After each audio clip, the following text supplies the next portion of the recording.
We all remember where we were, that moment it began to sink in.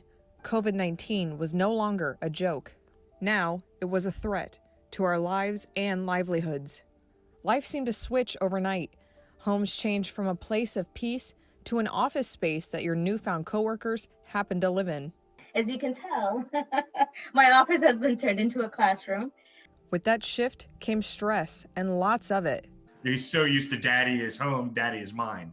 And so that was a really interesting boundary. I feel like you're accessible so much more, but at the same time, you're not showing like the best you because you're not in that headspace that you would be when you're at work.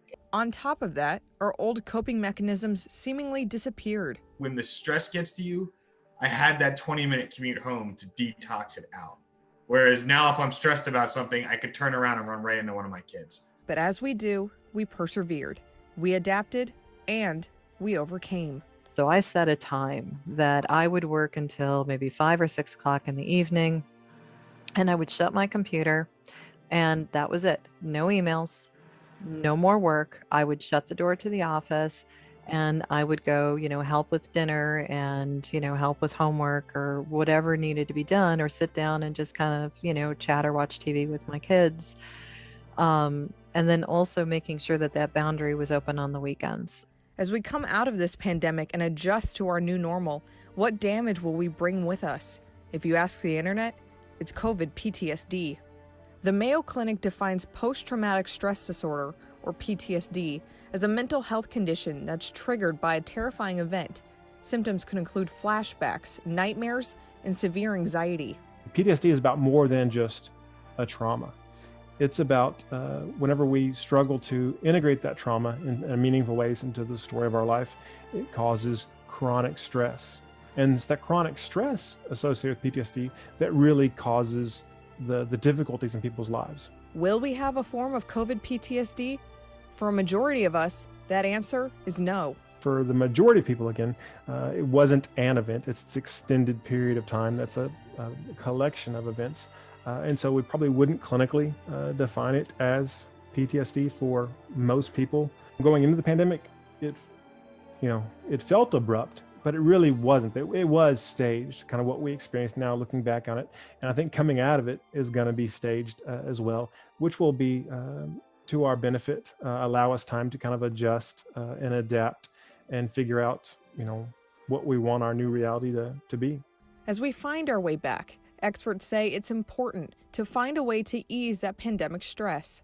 Don't stress about how you de-stress. If you have a friend that, I always go and I light some candles and take a bath and that works for me, and you think, I can't do that. Whenever I light candles, I'm worried the house is going to burn down. And they get stressed about the thing that's supposed to make them unstressed. And so whatever works for you is the best answer. While we may be nearing the edge of the woods, we are not leaving this unprecedented time empty-handed. I think what I anticipate for us is a hyper-awareness of germs and cleanliness, which is going to be a great thing. Just like in many ways it was for the Depression, having people learn to be more mindful of their money probably was a good thing for our economic health as a country. And for us, the generations experienced the pandemic, being more mindful of hand washing, and if you're not feeling well, not going into work sick, At minimum, most can agree the pandemic has brought on one thing: a changed perspective. I mean, there are a lot of bad things that happen with this pandemic, but there are also a lot of good things that I now appreciate. I'm going to appreciate people more. I'm going to appreciate hugs more, being able to just shake somebody's hand. I've always been one of those that loves a firm shake, a handshake. And once we're able to do that again, it's going to be like, oh my God, yay! The resiliency of taking the family through it, of finding a way to get ourselves through it, of dealing with the fear, the anxiety, and just made our marriage a lot stronger, even than it already was. We finish each other's sentences now, or we finish each other's ideas. We're like, we got to do this. We got to be attentive to that. Yeah. Ideas and actions that will affect us for better or worse as we move into post-pandemic life. No matter what is out there, you have to be able to live your life. We can't stop everything. For 25 News, I'm Sydney Eisenberg.